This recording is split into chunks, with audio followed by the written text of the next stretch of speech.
Hey y'all, welcome back to my channel. My name is Amanda. I'm a small reseller. I currently sell on eBay as well as on Niknax, and as of very recently, I just started selling on Whatnot.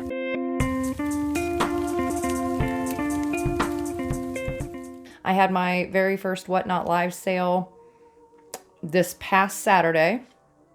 It went about as swimmingly well as I expected. Uh, it was all kinds of trouble. I felt like I couldn't get the camera to focus on virtually anything. And unfortunately, I had a lot of very, very small things included in my sale. But, you know, it's okay. I'm going to work with it. I'm going to figure it out. You know, I thought I had it pretty good, but for some reason, when it went live, as usual, when things go live, you know, that's how it works. For me, at least, generally, I kind of have to just jump in it and see how it turns out and then fix it from there. Because, you know, I watched a bunch of the demo stuff on the site. I read a bunch of the instructions. I went and did the, what is it, like practice demo, you know, kind of thing you can do, like sort of a walkthrough before you make the sale live. And I did all that, and it seemed to have been working okay, at least from what I could tell. And then when I went live, it just didn't seem to be at all. Just things that we'll have to get figured out for the next time, because I know there's an answer. People sell on Whatnot every day. So I'm confident that 99% of my issues are likely user error. This user error. Okay, so one of the first things I'm going to show you guys, I'm not real familiar with this. If you guys know about this company or brand or anything, drop it in the comments below, because this is a new one for me. Obviously, this is a contemporary thing, but it was still really neat, and it came extra in a lot. The same thing over and over. Record, right? So it came extra in a lot. But what I like about it is that, you know, it looks like the sticker gave way here, but this stuff doesn't look like it was ever used. Like this knife thing in here, or spatula, I guess you'd call it, that thing is still, like, it even has the little gold twisty tie on it. It's still secured. So you can lift up the lid, but I don't think this has ever been used. And I don't see any crazing cracks or chips or anything to the bowl. But it's like a, what do they call it? A dip and mix set, a 2-piece. So it's still in the original box. It's by Tabletops Unlimited. It is dishwasher safe, just if anybody's curious. Made in China. This pattern is called Tropical Pineapple. And let me, since the lid technically comes off, it's got some fuzz there. We'll take that off. I just want to show you guys. I mean, it is a really cool pattern. I don't know what this number in here represents. If anybody knows, drop it in the comments. Let me know. I'm out of the loop. But I thought I'd show you guys this. It is really cute. I like it. But I was also surprised for it being a contemporary, made in China piece, you know? When I went to go look up comps on it, I mean, it's not anything like extravagant or anything, but yeah, I'll show you guys real quick. There was, like, I think some coffee mugs and stuff like that that they had. And I mean, I was kind of surprised. I did find one of these listed for $24.99, I think. And that, to me, you know, new in box, and I believe theirs was also. I mean, I would think roughly $25 would be okay. But again, I'm not familiar with this brand or anything, guys. I haven't spent any time looking it up past trying to pull it up on like eBay for comps. So if anybody does know anything that would help me know whether $25, you know, price on it is appropriate or not, that would be great. But I mean, I would think probably somewhere around there. All right, so these pieces here, we're getting them. Well, there we are. There, she's right. Okay, so these are copper, I believe. And they are, I want to say made in England. All the information I find on them, yes. And it says made in England on the back here. I thought it did, and then earlier I couldn't find it. There we go. See, made in England. So these little brass, they're like mini chargers. What size were these? So these were about 9.5 inch each diameter, and they're just different scenes. So this is like a tavern scene, sort of Renaissance looking era. And what I actually like about these are these guys on here. These like mythical dolphin fish, things like that. I've actually sold a little dolphin like trinket dish thing. Similar sort of idea on those. They're wall decor. They've each got like little rings on the back that are soldered on there, I suppose is the word. So this one here looks like, again, probably Renaissance sort of type period. And it looks like she's at some kind of a spinning wheel sort of thing going on. Same exterior border. I did have these up at my booth, and they were listed, or I had them priced at, I think 20 or 25. But again, I had everything in my booth at a 15% off discount 100% of the time. So they weren't really that. But I'll put a couple comps up here just to give you an idea of what on average they sell for. I want to say one of them, a set of these had sold, I don't know if it was the exact same scenes. There's 2 or 3 other scenes that are similar, you know, in style and stuff, but a different scene nonetheless. But I want to say it sold for 40 or 45, something like that. And then one independently sold for 17. So, you know, I'll be honest with you, they go for a little bit more than I would expect. If I was to pick these up like at the thrift store, I would think potential resale value would be 12 to 18. And I still feel confident going with that despite seeing higher comps. I think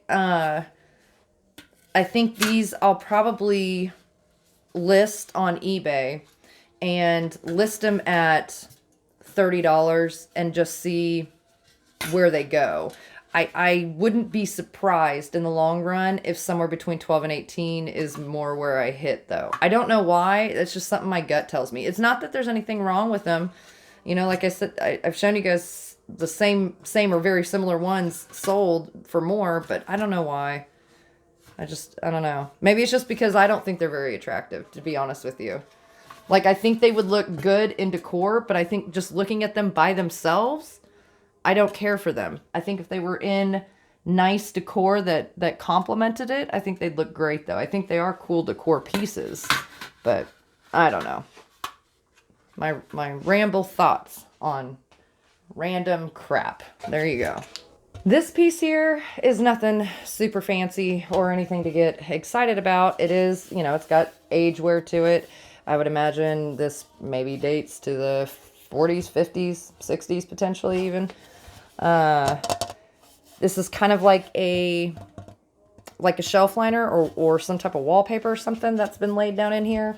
But it's got like this, what would you call that? Like a geometric, not a Greek key, but geometric design, metal lattice sort of thing, border around here. So this is just a shelf. It doesn't look like it was ever adhered to anything. It looks like maybe it was just a tray, a plant tray, a plant stand tray. I don't know. But is it going to be worth a lot? No, absolutely not. I would expect at best 12 to 18. I don't know that it would go for that much. These little guys here, these will get you. I'm going to tell you now. This could use a paint job. Or, frankly, if I was keeping it, I'd probably just leave it as is. I kind of like the wear on it. It doesn't look like there's really any damage to the metal or anything. You certainly could repaint it. But I like that it's in that you know, sort of 40s, 50s baby blue sort of color. So just something random. I'm thinking I'll probably put it on eBay. I may throw it in my whatnot sale. I don't know. I'm not thinking it'll go for a whole lot, but we could always be surprised. I think it's neat though to have sitting on your window ledge or, I don't know, coffee table or something like that. It's just a cool decor piece. All right. So I have a total of 4 of these. And again, nothing terribly exciting. They're just, you know, vintage enameled trays. They kind of got this like vine leaf design going on with them. They got that bright 60s, 70s sort of green there. They've all got to some degree, like wear to the enamel. This one here, I think, is the one that looks the best on the face. Of course, it has a couple spots. Let me show you another one here real quick. I think this one here is probably the worst. I think this one here is probably the worst for like damage or age-related wear. It does have some kind of like a staining or something right here. I didn't want to scrub on it too hard because I didn't want to wear off the enamel. And, I didn't want to damage it any further. Outside of that, yeah, they all look really good. I don't think any of them had any damage to like the design itself or anything. It was more just kind of around the edges wear. But I don't know, just high value? No, probably not. I couldn't find any of this exact one for comps, and I didn't bother really pulling any to show you guys. If you go on eBay, you can look around and see sold comps on just metal trays. A lot of times they have feet attached to them, like the TV dinner tray kind of things. These ones would be more, I'm guessing, like drink serving trays, snack serving trays, those kinds of things. So still cool, still vintage. I like the design on them. Simple, basic, but a pop of color too.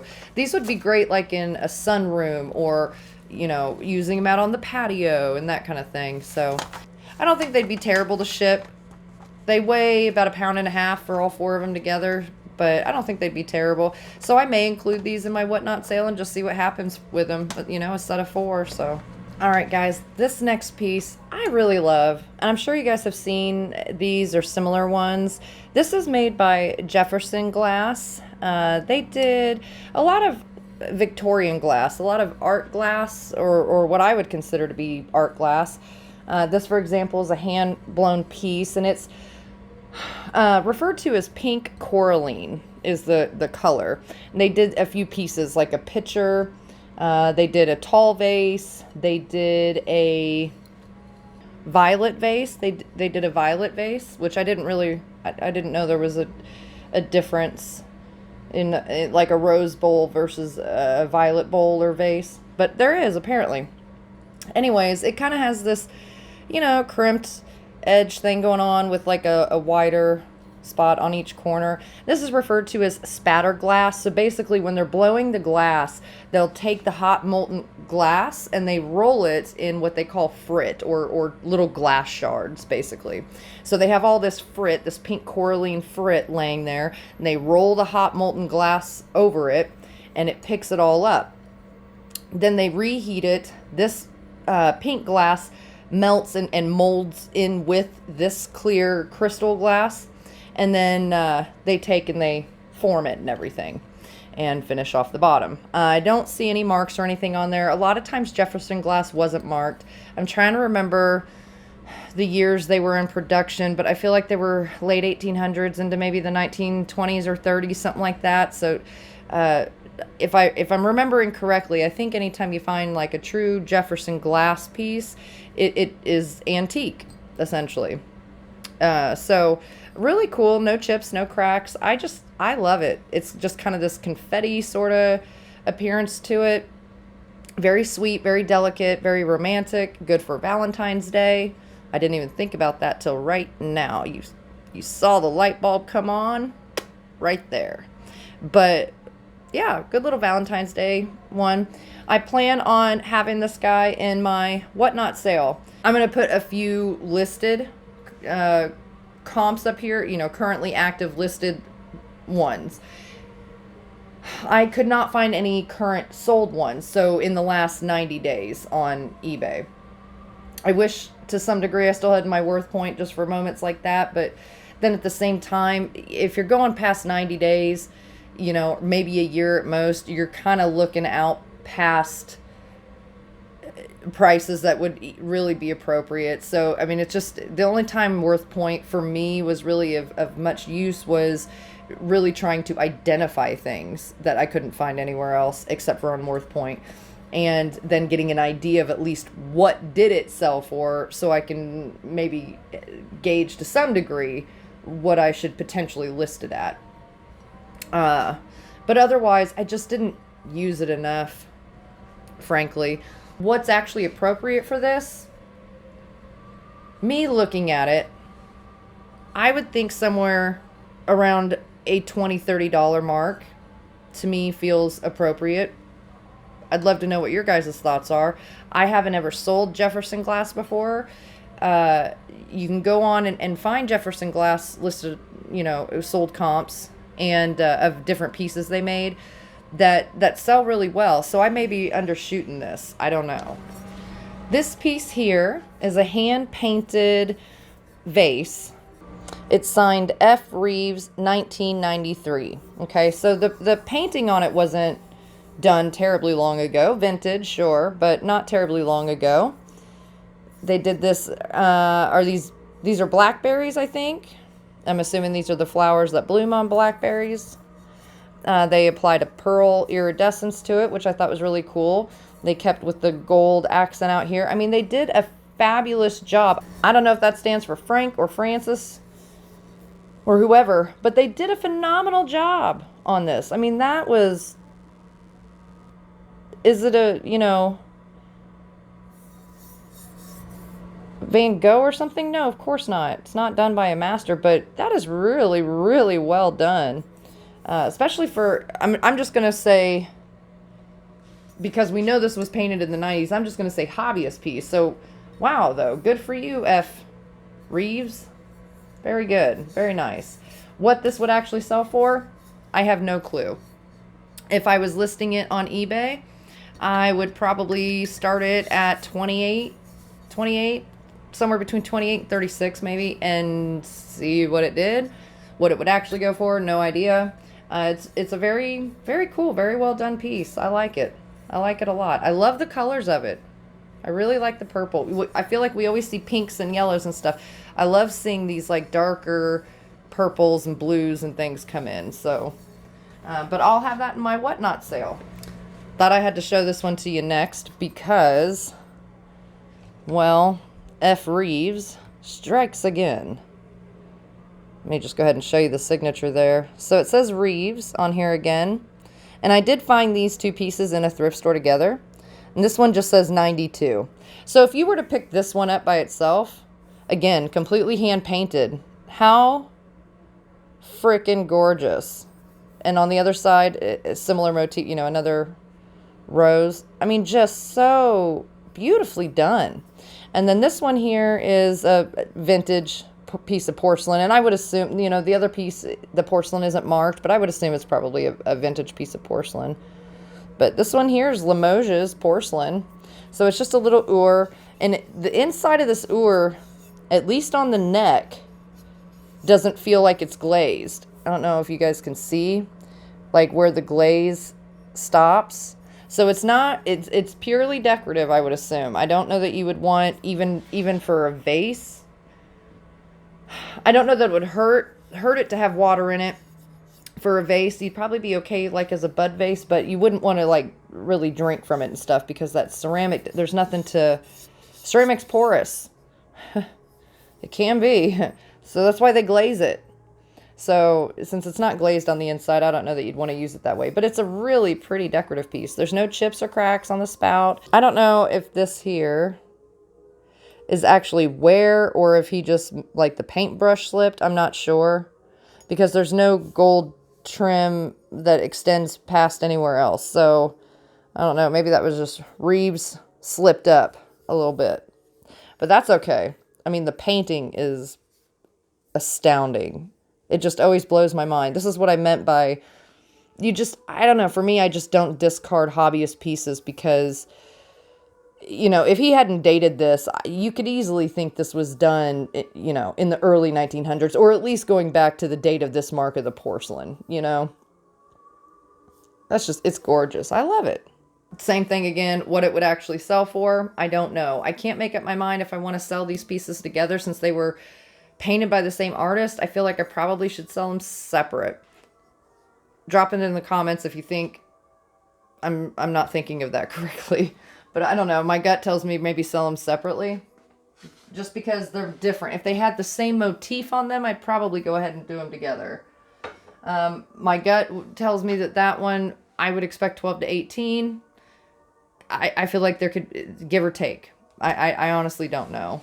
You guys are all going to be familiar with this one. This is the good old Franciscan earthenware. It is oven safe and color fast. Good to know. Stick it in your oven. I don't know that I would stick it in the oven, even though it says that. So no chips or cracks on either piece. I need to find out, I guess, specifically how many liters, or not liters, how many ounces this holds. I don't think this is one of the big ones. So I saw some comps on here. I'm not super familiar with Franciscan apple. I've not sold it before. I've looked up comps on it before. And I kind of felt like Franciscan apple, along with, a lot of the other Franciscan patterns were kind of not as high valued as they previously were not long ago. But I was surprised because it looks like what they're calling the master cups, which are like this cup, but it's a lot larger, I guess, maybe. I'm not sure. But like this, there was like a set of 4 or 6 of them that sold for like $250. I mean, that just blew my mind. And the saucer size in their comp, it's the same size saucer, but I felt like their cup, they were saying, was just like a 1/4 inch or so bigger than this one. So I don't know. I've got to check it out. I want to say they said the cups held 12 total ounces, 12 or 16. I think it was 12. But either way, I don't expect this cup, especially by itself, to sell anywhere near $250. I would expect this cup to sell probably between $18 and $30, give or take. Probably a little bit less, to be honest with you. I just don't know that Franciscan apple has the market desire that it previously did. But it is cool, and it is the kind where, it is kind of embossed up off the body of the piece and everything. So just a cool piece. I will have this in my whatnot sale as well. So I've got a couple pieces of art glass that I don't know what to think of them, to be honest with you. This one here is, like a swung glass sort of thing going on. It has sort of this wide, bulbous, ribbed body that you can tell comes up to the swung part. There's no seams on here. This is blown glass, although the bottom makes me feel like it's blown in mold because of the way the bottom is. I don't know. I just don't. That's too flat, in my opinion. Way too flat. So it makes me feel like it's blown in mold and then maybe swung. I don't know. But then he has this frosted, I'll just go with saying frosted, body to him. There's no signature. There's no marks that I can see or make out on it. I can't find any information on this vase. It's a cool vase. I like it.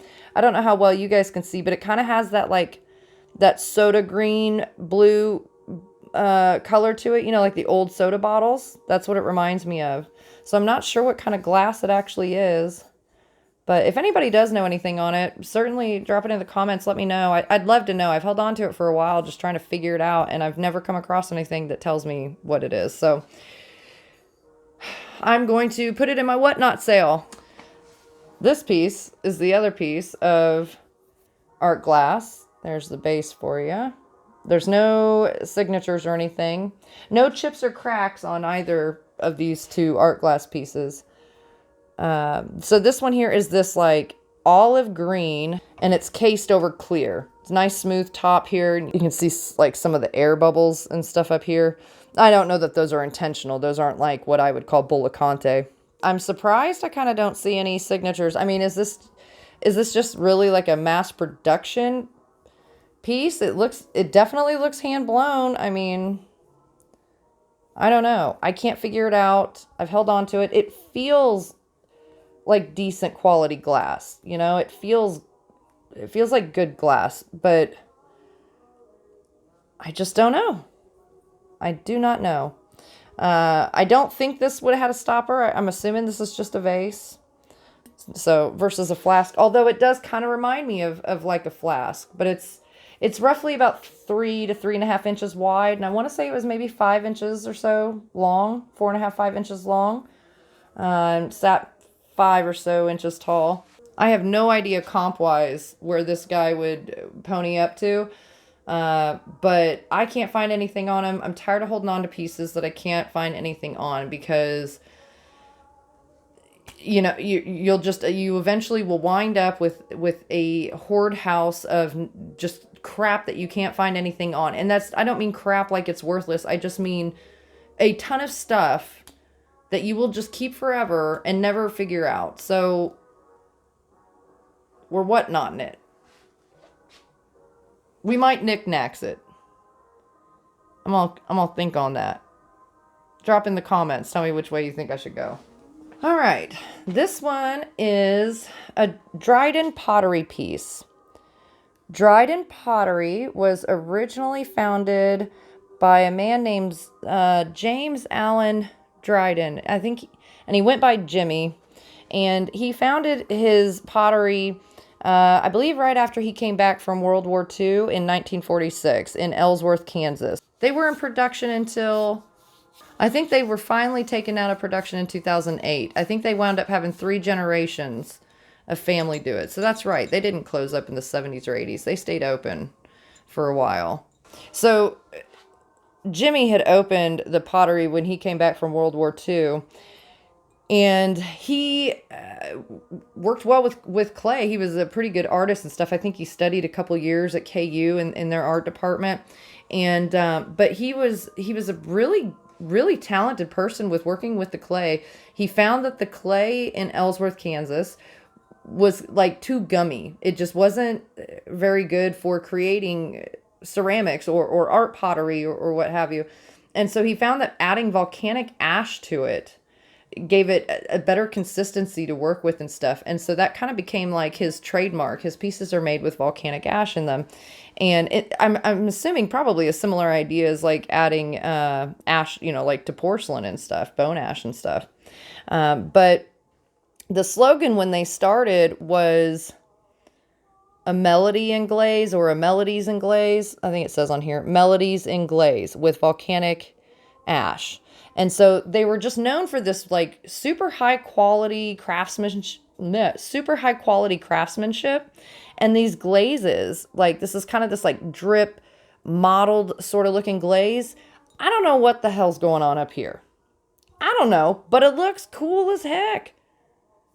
I think this would be a terrible annoyance to attempt to clean. It looks, from what I can see in there, obviously it's kind of at an awkward angle to look down in there, but from what I can see, it looks clean. It looks like this has never been used or anything. There's no chips, there's no cracks. I really don't even see crazing on it or anything. Maybe just mildly crazed. Ever so tiny mildly. And you notice this like kind of brown look up here. This isn't glazed brown. This is just, they kind of like let the glaze just fall down over the piece and land where it may, because you'll notice it, see how like right here, it's the same color as the base. So that is just the clay underneath. That's just the color of it. But I don't know, just what a really cool, like mid-century art pottery piece. I'll put a couple comps up here for ones. I didn't find any that were in a drip glaze like this, but I found like a yellow one and I think a black one. I would expect this piece with this crazy flipping glaze on it that I think is gorgeous, and just how, I don't know, unique a shape it is. I could see it getting, you know, $30, $40, maybe more. I don't know. But I think it's really cool. That could just be my personal thing. So I guess take my thoughts with a grain of salt. We'll find out, because I don't know what I'm going to do with him. I think I might list him. I think I might list him in eBay. So it's not, I don't think, terribly hard to come across their stuff, but definitely, you know, finding it with the original sticker is not so easy.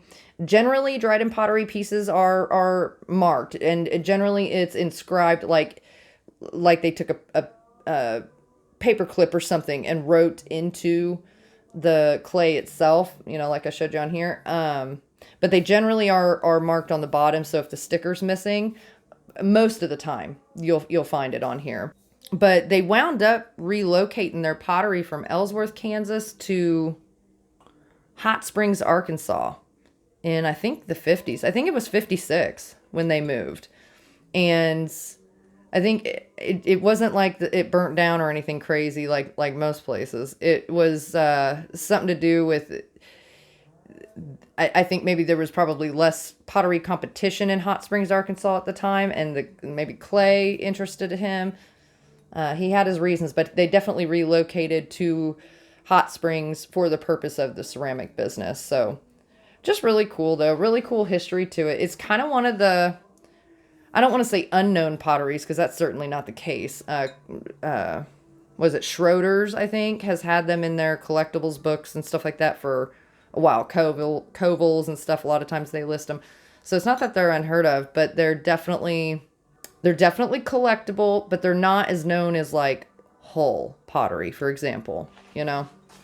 This tiny piece here is also Dryden pottery. Now this one, I gotta turn it this way. You might be able to see the Dryden right here, and it does say 48 down there, but whoever this was, I can't tell if it says, I can't tell what it says. And it says 1948. But this is another one where it's like, what the heck is it? It looks kind of like a neti pot in a way, right? I'm assuming it's probably like a little single serve tea thing. But again, how do you clean this? From what I can see on the inside, it looks like it's never been used. But look at that glaze. What is going on? That is just, I don't know, man. The sheen of it reminds me of crystalline, but I would still call it like a mottled drip glaze. But it is gorgeous. I absolutely love it. I don't know what it's actually supposed to be, like what this shape inspired, you know, kind of thing is going on, but super freaking cool nonetheless. I'm not sure how he would do price-wise. I couldn't find any like him. I don't know. I'd probably say 12 to 18, possibly more, but safe ballpark, maybe 12 to 18 is where he would go. Sadly, he's a very cool mid-century piece of art pottery made by a company known for their quality craftsmanship and glazes. So it's just, it always blows my mind sometimes, pieces like that there's not a ton of out there, but there's some, but that they don't sell for more. It blows my mind, especially with them crazy shapes and stuff on them. It's just crazy to me. All right, this one here is an Empoli bottle. The base is marked made in Italy.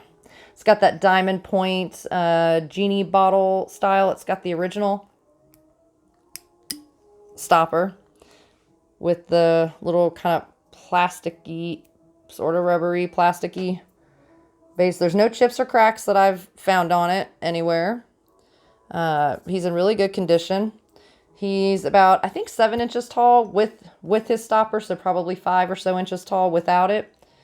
But really cool. I did find a comp up here, and I want to say it was in the 40s, 45, we'll just say. I can't remember exactly, but it'll be here. And then I pulled just a couple others that aren't this exact shape, but they're like the same color and similar idea, like a diamond point body pieces and stuff, just to give you an idea, you know, what similar ones sell for. Empoli is a really good one to look out for. They are prevalent, but surprisingly carry good value. I've shown you guys pictures of like the decanters and stuff, like the real tall ones too. Boy, oh boy, come across those.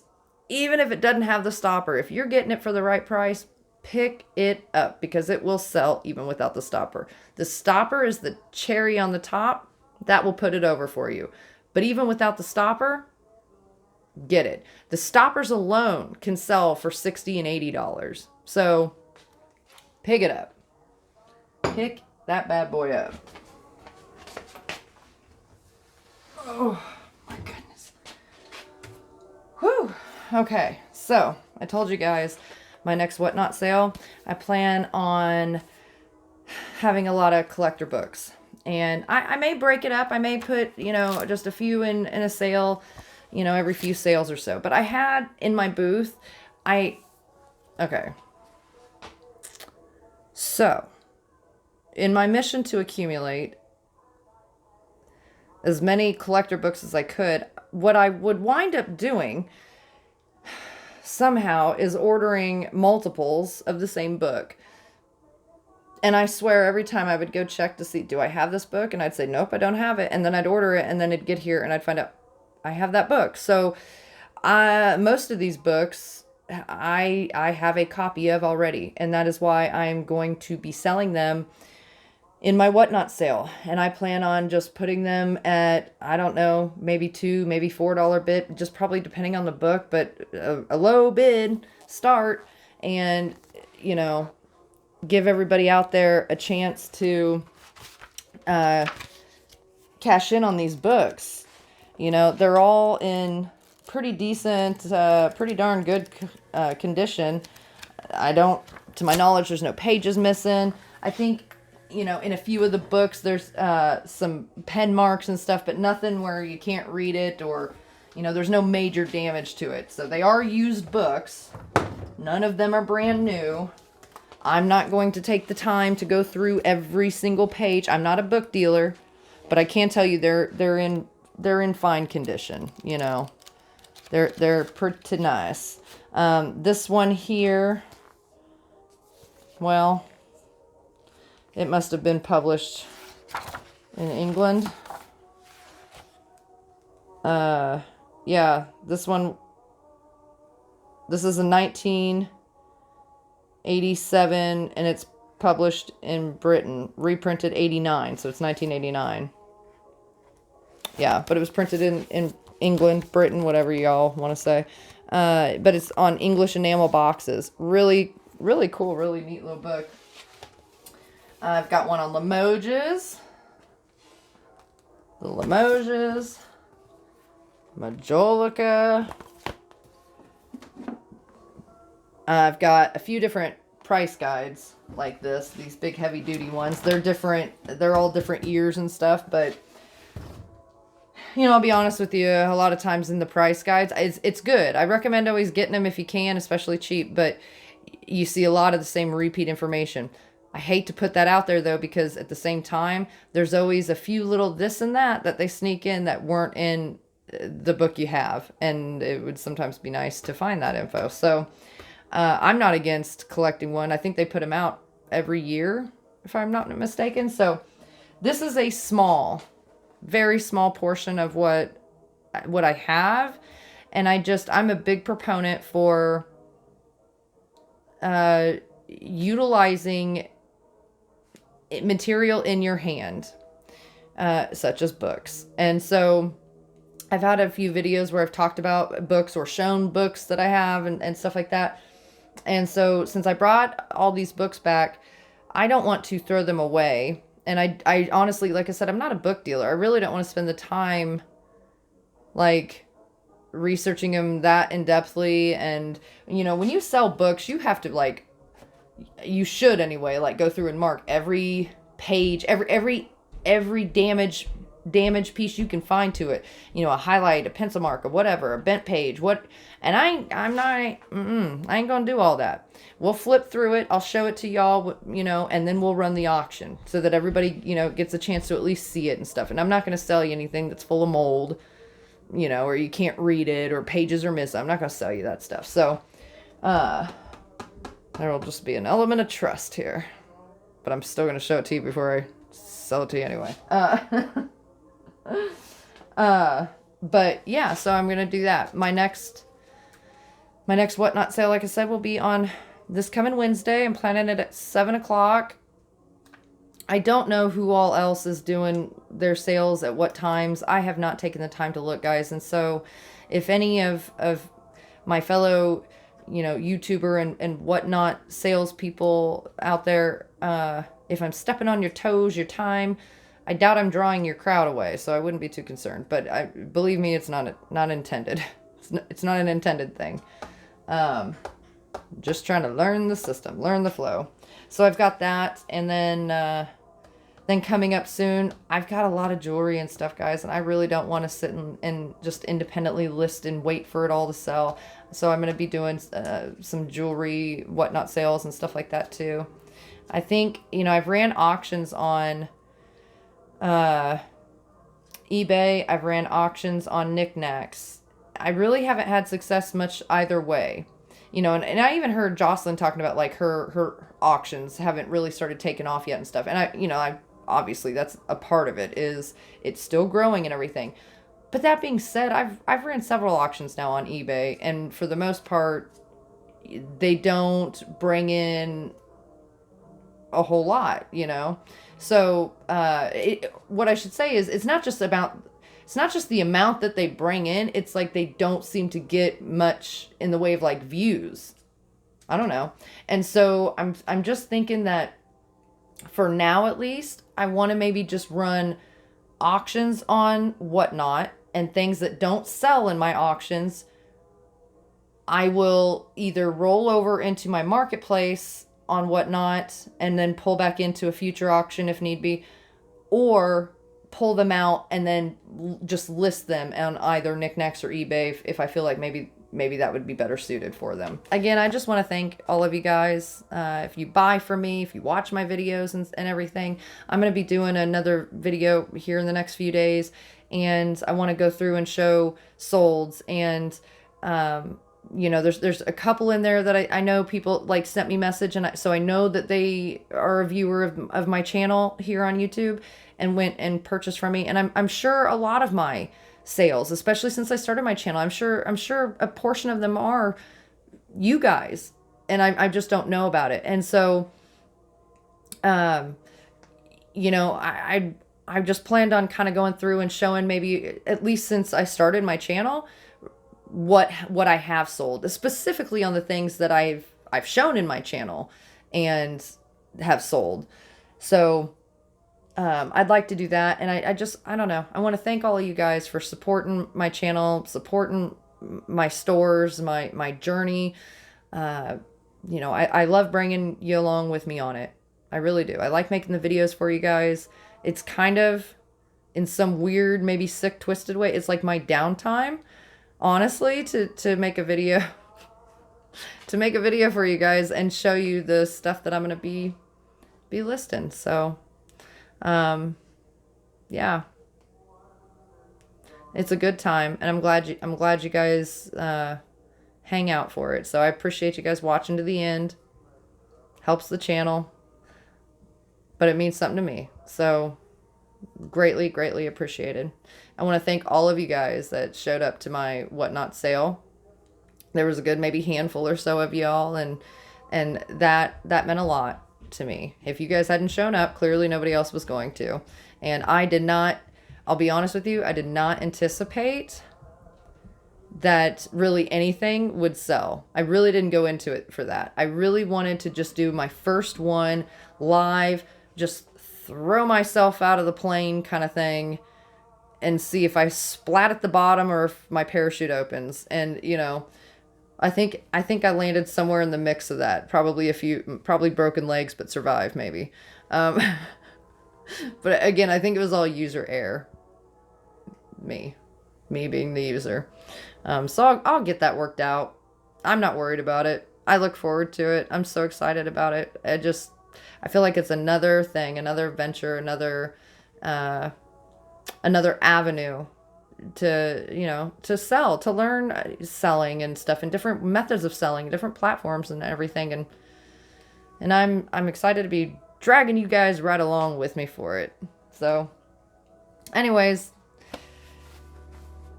that's it for tonight, guys. And I'll see you on the next one. Time's limited, so you must listen carefully. We're all locked in now. You're safer here than any place else. Now just lock yourself in and keep quiet. We can create a perfect world in our heads.